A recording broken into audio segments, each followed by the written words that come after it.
ও নওজওয়ানেরা, ও তুষ্কালে গ্রামের জওয়ান যুবকেরা, হযরত আবু বকর সিদ্দিক রাদিয়াল্লাহু আনহু এই কথা বলার কারণে বাবা মক্কার বেদুইনরা, মক্কার কাফের সম্প্রদায়ের মানুষগুলো হযরত আবু বকর সিদ্দিককে গোল কিরে ঘুরে ধরে ফেললো।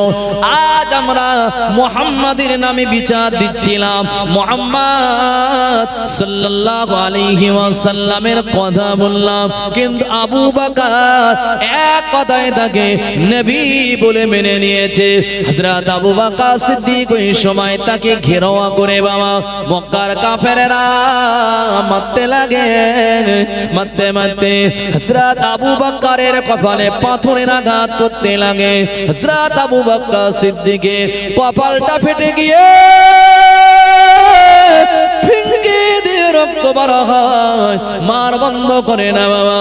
মক্কার বেদুইনরা ওই সময় রাগান্বিত হয়ে গিয়ে আমাদের দেব দেবী, আমাদের প্রতিমা, তাদের বদনাম যে মুহাম্মদ করে আজ মুহাম্মাদের সমর্থন করছে।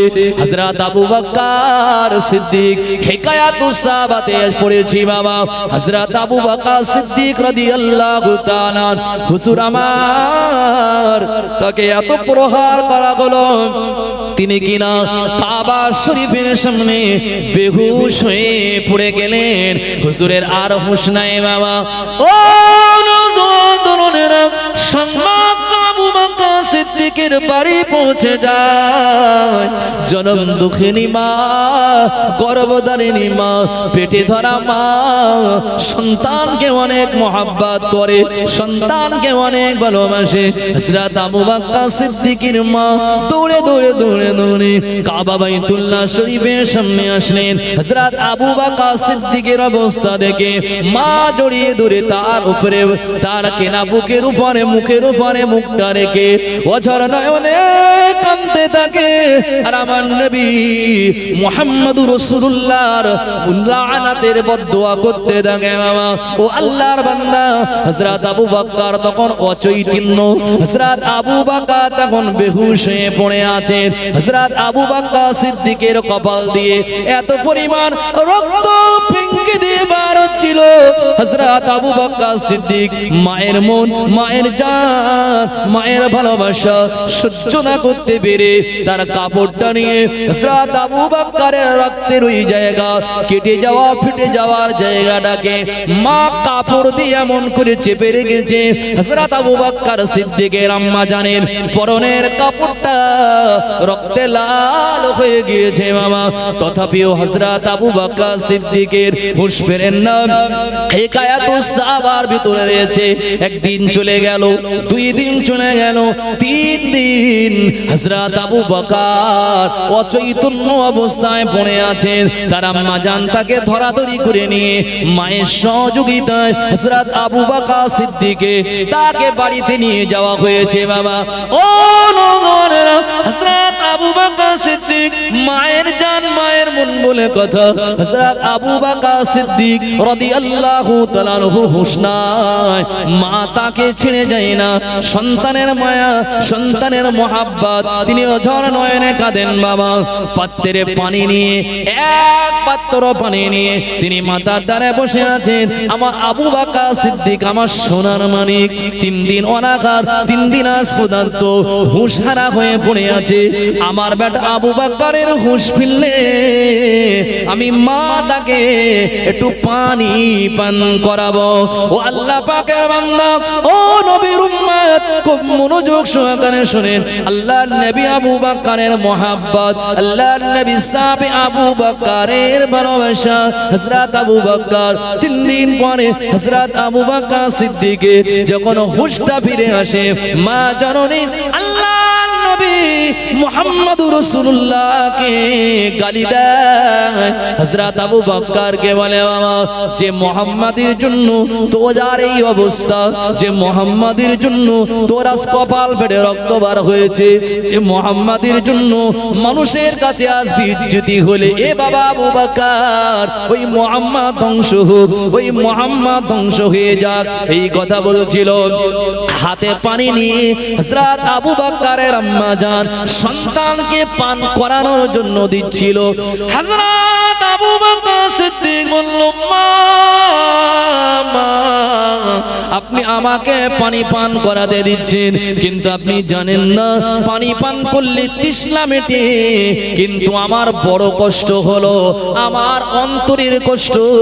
আমি তো পানি পান করব না যতক্ষণ মুহাম্মদুর রাসূলুল্লাহকে আমি আমার চামড়া চোখে না দেখব। আমি মুহাম্মদকে এত না ভালোবাসি, আমার কলিজায় মুহাম্মাদের এত না ভালোবাসা জায়গা পেয়েছে। আম্মা জান পানি পান করলে তৃষ্ণা মিটবে, কিন্তু কলিজার তৃপ্তি মিটবে মুহাম্মদুর রাসূলুল্লাহকে দেখলে।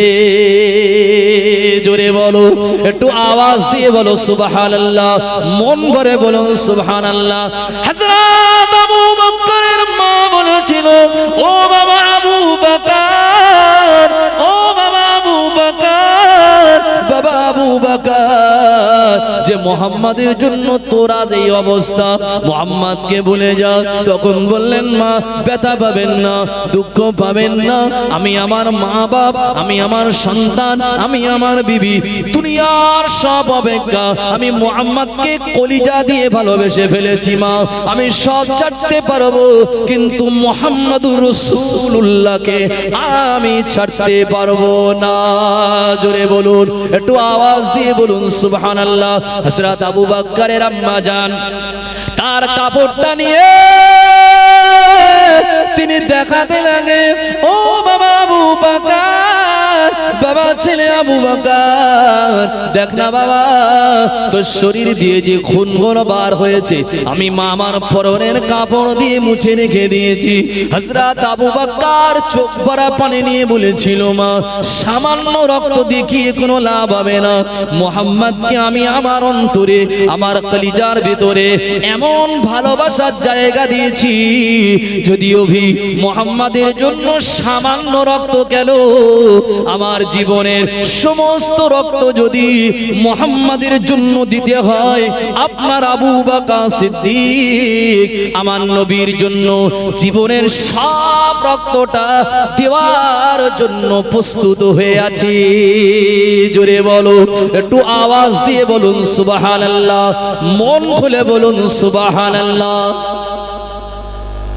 এ ভাই, যদি ভালোবাসতে হয় আবু বকর সিদ্দিকের মতন ভালোবাসার দরকার আছে না নাই? শুধু আবু বকর না, নবী সাহাবা যারাই হয়েছে, যারা রাসূলুল্লাহর সংস্পর্শে সোহবত একবার পেয়েছে, বিশ্বাস করুন তাদের কলিজার ভিতরে দুনিয়ার সব মহব্বতের থেকে সরকারে আলম আল্লাহর সৃষ্টির সবথেকে সম্মানীয় ব্যক্তি মুহাম্মদুর রাসূলুল্লাহকে তারা দুনিয়ার সব অপেক্ষা বেশি মহব্বত করেছে। সুবহানাল্লাহ।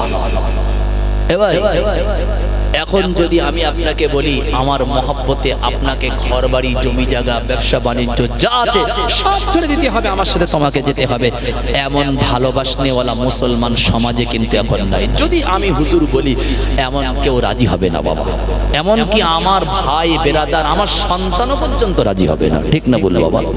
কিন্তু হুজুর যখন হিজরত করে মদিনা, মক্কা থেকে হিজরত করে মদিনায় গিয়েছে, বিশ্বাস করুন আল্লাহর কসম, একজন হলে নাই আপনি বলতেন, দুইজন হলে নাই আপনি বলতেন, পাঁচজন হলে নাই বলতেন, মক্কা শরীফে যারা রাসূলুল্লাহর হাতে হাত দিয়ে কালেমা পড়েছে, আল্লাহর কসম তারা নবী মক্কা থেকে যখন চলে গিয়েছে তারা কাঁদছে, হায় রে হায়, মক্কায় সব আছে, ব্যবসা বাণিজ্য, ছেলে মেয়ে, বিবি বাচ্চা, মা বাপ, কিন্তু মক্কায় নাই মুহাম্মদুর রাসূলুল্লাহ।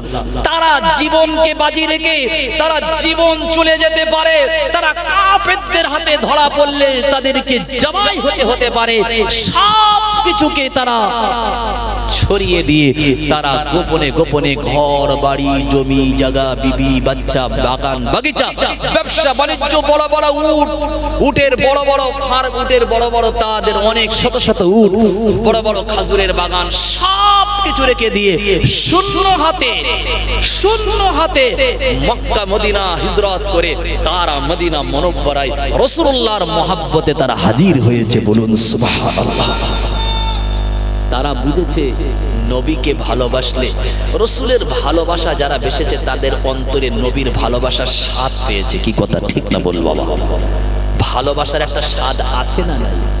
প্রত্যেক জিনিসের একটা স্বাদ আছে, কিন্তু মক্কা মুআজ্জামা সাহাবায়ে কেরামরা নবীর ভালোবেসে যে মজা পেয়েছে, স্বাদ পেয়েছে, এই স্বাদ তো দুনিয়ার মানুষ যারা পেয়েছে তারা জানে। আমরা এই স্বাদ, এই মজা অনুভব করতে পারবো না।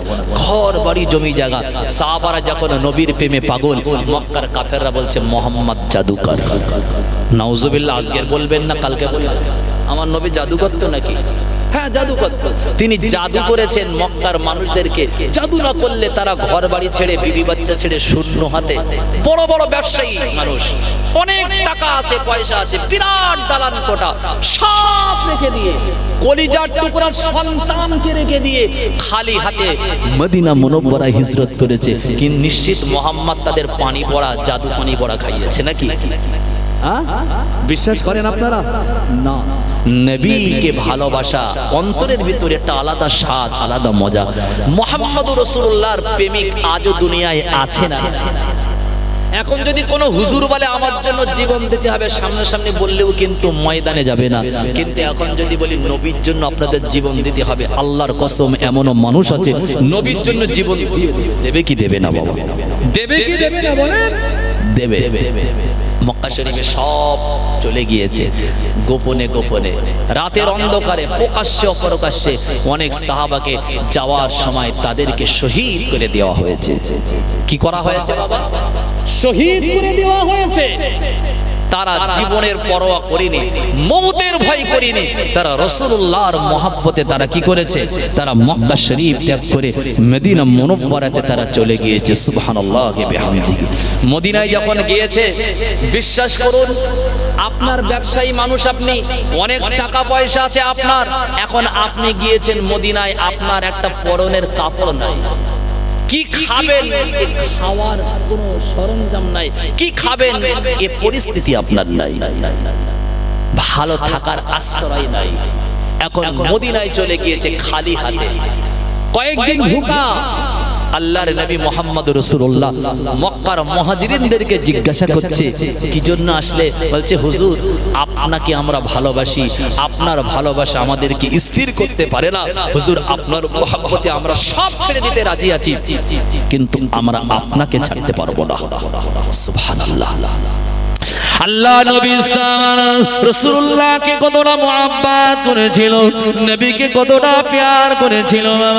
মদিনা মুনওয়ারাতে গিয়ে আল্লাহ নবীর হাতে হাত দিয়ে যারা কলেমা পড়ে মুসলমান হয়েছে তাদেরকে আনসারী সাহাবা বলা হয়। আনসারী সাহাবী, আনসারী মানে নবীকে তারা সাহায্য করেছে, জান মাল দিয়ে সাহায্য করেছে।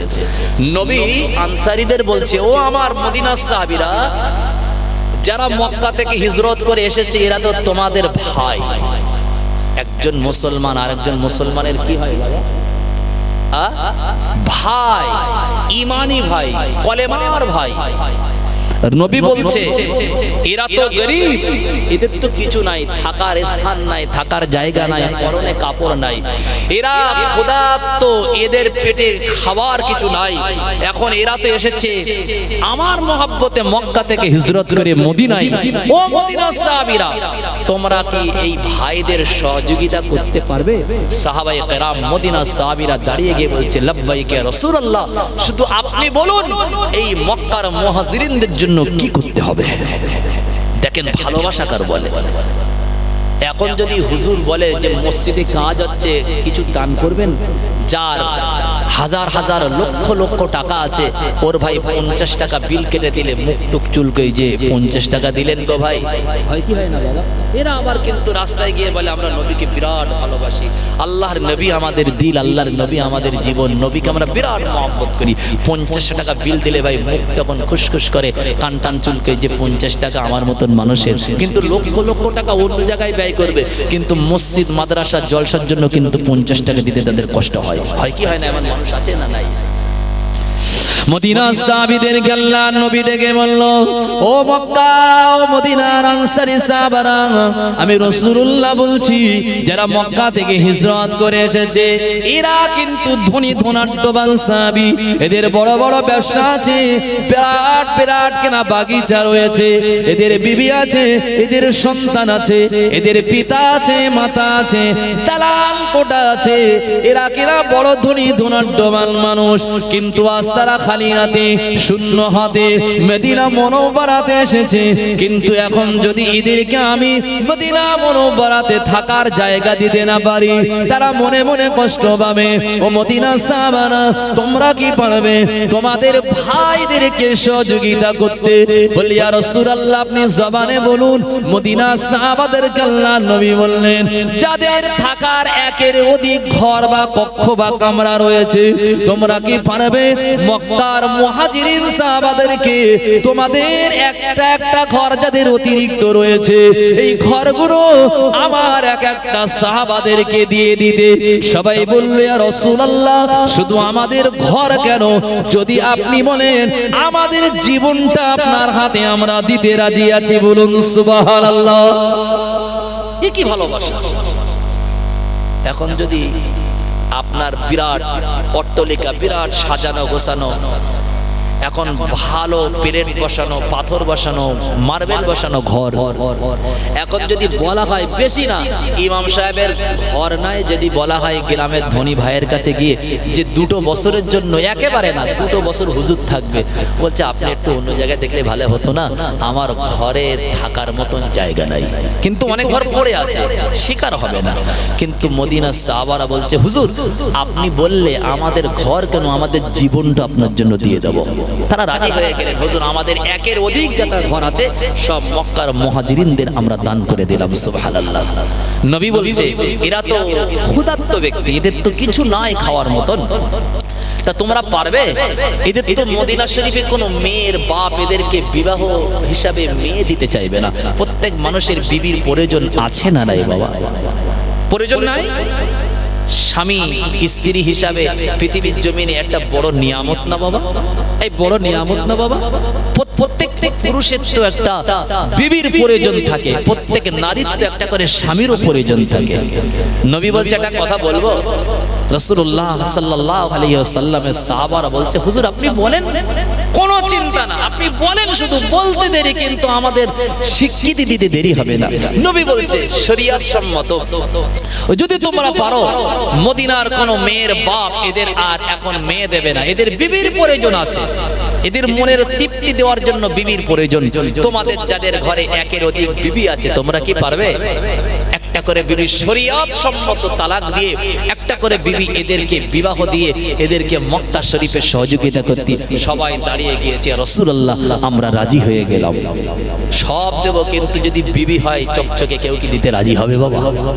এক কথা বোঝেন না বাবা? এটা হচ্ছে তারা ভাই হিসাবে সহযোগিতা। সহযোগিতা আল্লাহর নবী মুহাম্মদুর রাসূলুল্লাহ সাল্লাল্লাহু আলাইহি ওয়াসাল্লাম সাহাবায়ে কেরামরা তারা রাসূলুল্লাহকে সহযোগিতা করেছে বাবা। এমন সহযোগিতা তারা অর্থ দিয়ে, ঘর দিয়ে, বাড়ি দিয়ে, জমি জায়গা দিয়ে বাবা, এমন কি যাদের একের অধিক বিবি আছে, বিবিগুলো দিয়েও আল্লাহর নবী সাহাবাদেরকে নবীর মহব্বতে, রাসূলুল্লাহর ভালোবাসায় তাদের সহযোগিতা করেছে। আমার আল্লাহ খুশি হয়ে গিয়ে জিবরাইল আমিন আলাইহিস সালাতু ওয়াস সালামকে দিয়ে কোরআনে কারীমের আয়াতটা শুনিয়ে দিল। ইয়া রাসূলুল্লাহ, ইয়া হাবিবাল্লাহ, মদিনা সাহাবায়ে কেরাম, মক্কা সাহাবায়ে কেরামদের উপরে আমার আল্লাহ তাদের এই কার্যকলাপ দেখে, তাদের এই সহযোগিতা দেখে আমার আল্লাহ খুশি হয়ে গিয়ে আল্লাহ পাক বললেন, রাদিয়াল্লাহু আনহুম ওয়া রাদওয়ান। ইয়া রাসূলুল্লাহ, ইয়া হাবিবাল্লাহ, তারা আপনার খুশি করার জন্য তারা রাজি হয়ে গিয়েছে। যারা আপনার খুশি করার জন্য, আপনিও তাদের কর্মে যেমন খুশি হয়েছেন, শুধু আপনি কেন খুশি হবেন? আমি আল্লাহ রাব্বুল আলামিন আমিও আপনার সাহাবাদের উপরে রাজি, আমিও আপনার সাহাবাদের উপরে খুশি হয়ে গেলাম। জোরে বলুন সুবহানাল্লাহ। এই জন্য সাহাবাদের নাম বললে এই কথাটা বলতে হয়, রাদিয়াল্লাহু আনহু। কেন এই কথাটা বলতে হয়? এটা আমার আল্লাহ শিখিয়ে দিয়েছেন। জোরে বলুন সুবহানাল্লাহ। ও নওজোয়ান তরুণেরা, রাসূলুল্লাহ সাল্লাল্লাহু আলাইহি ওয়াসাল্লামকে এইভাবে ভালোবাসতে হবে। আল্লাহ নবীর সাহাবারা যেমন ভাবে ভালোবেসেছিল বাবা, ও নওজওয়ান তরুণেরা, নবীকে ভালোবাসলে লস নয়, নবীকে ভালোবাসলে ক্ষতি হবে না বাবা। আল্লাহ পাক রব্বুল আলামিন নবীর ভালোবাসার কারণে দুনিয়ার জমিনে আপনার নামটা আল্লাহর জান্নাতি বন্ধু, আল্লাহর জান্নাতি বান্দাদের খাতাতে আমার আল্লাহ তুলে নেবেন কি নেবেন না? যার কলিজার ভিতরে নবীর মহব্বত রয়েছে তার জন্য আমার আল্লাহ জাহান্নাম হারাম করে দেবে কি দেবে না? তাহলে নবীকে ভালোবাসলে তো অনেক লাভ, অনেক লাভ। জাহান্নাম থেকে বাঁচার একটা সহজ রাস্তা হচ্ছে রাসূলুল্লাহকে সবথেকে বেশি ভালোবাসতে হবে দুনিয়ার সব অপেক্ষা। রাসূল বলেছেন, লা ইউমিনু আহাদুকুম হাত্তা আকুনা হাব্বা ইলাইহি মিন ওয়ালিদিহি ওয়া ওয়ালাদিহি ওয়ান নাসি আজমাইন। আমি রাসূল বলছি তুমি অতক্ষণ মুমিন হতে পারবে। আমি পূর্বেই বলেছি, মুমিন হতে গেলে মুখে বললে আমি মুমিন, আমি মুত্তাকি, আমি আল্লাহওয়ালা, আমি আল্লাহর পাগল, এটা কিন্তু না। মুমিন হতে গেলে আপনার কর্মে পরিচয় দিতে হবে, ঠিক না বলি বাবা? দুনিয়ার সব অপেক্ষা কাকে বেশি ভালোবাসতে হবে? কাকে কাকে? রাসূলুল্লাহ সাল্লাল্লাহু আলাইহি সাল্লামকে। নবীর সাহাবারা অসহায় হয়ে পড়েছেন।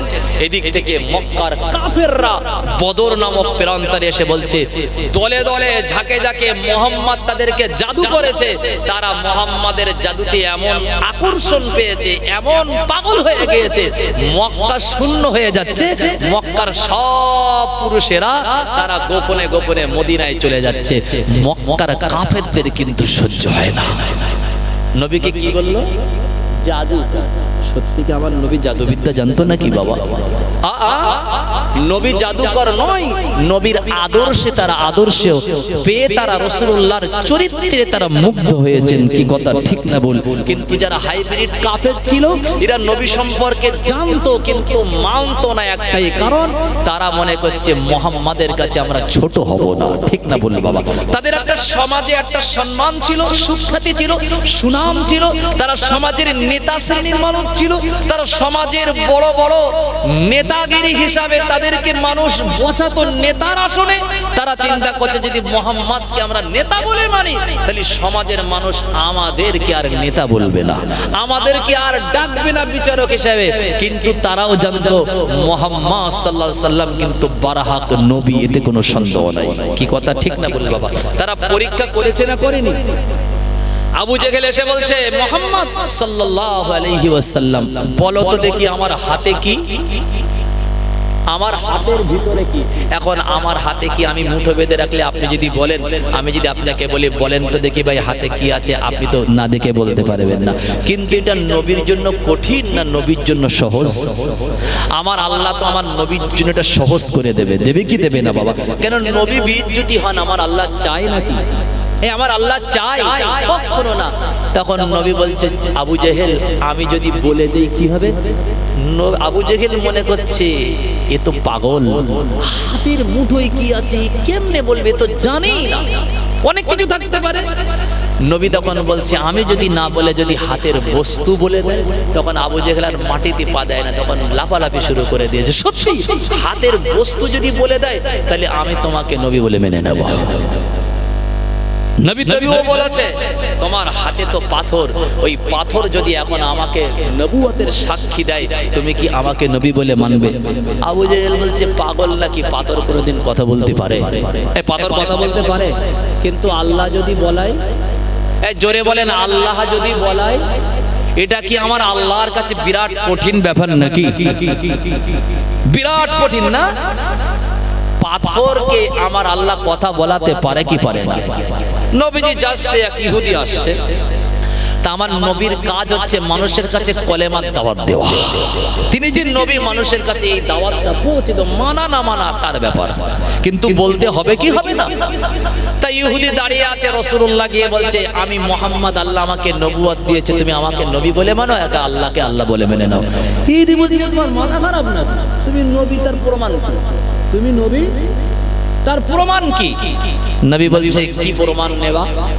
বলছে তুমি যে প্রমাণ তার, তুমি যে নবী তার প্রমাণ তুমি কিভাবে দেবা? নবী বলছে আমি বলবো না, ওই যে গাছ দেখছো না, গাছের কাছে জিজ্ঞাসা করলে আমার পরিচয় তুমি পেয়ে যাবে। সুবহানাল্লাহ। আচ্ছা গাছ কথা বলতে পারে? টানা নিঃশ্বাস বোঝেন? বাসলাম, তার মানে বলছে তো পাগল মানুষ, আমি বুঝতে পারছি। আরে গাছের কাছে জিজ্ঞাসা করতে বলছি, আমি তরিকুল যদি আমার পরিচয় এখন গাছের কাছে জিজ্ঞাসা করতে বলি, গাছ কি কথা বলতে পারে? তখন টানা নিঃশ্বাস বললাম, বলছে পাগলের হাত থেকে বেঁচে যাব। গাছকে জিজ্ঞাসা করতে বলছে, তা গাছের কাছে তো আমি জিজ্ঞাসা করবো, আমার বিশ্বাস গাছ বলতে আর আমাকে একে নবী বলে মানতেও হবে না। তখন তো বড় আনন্দ তার মনে। ওই সময় ইহুদি কি করল? ইহুদি ওই সময় তাকে জিজ্ঞাসা করা হয়, ইহুদি জিজ্ঞাসা করছে ওই ব্যক্তিকে তুমি চেনো, উনি তোমার কথা তোমার পরিচয় দিয়েছে, এখন তুমি বলো দেখি ওই ব্যক্তিটাকে।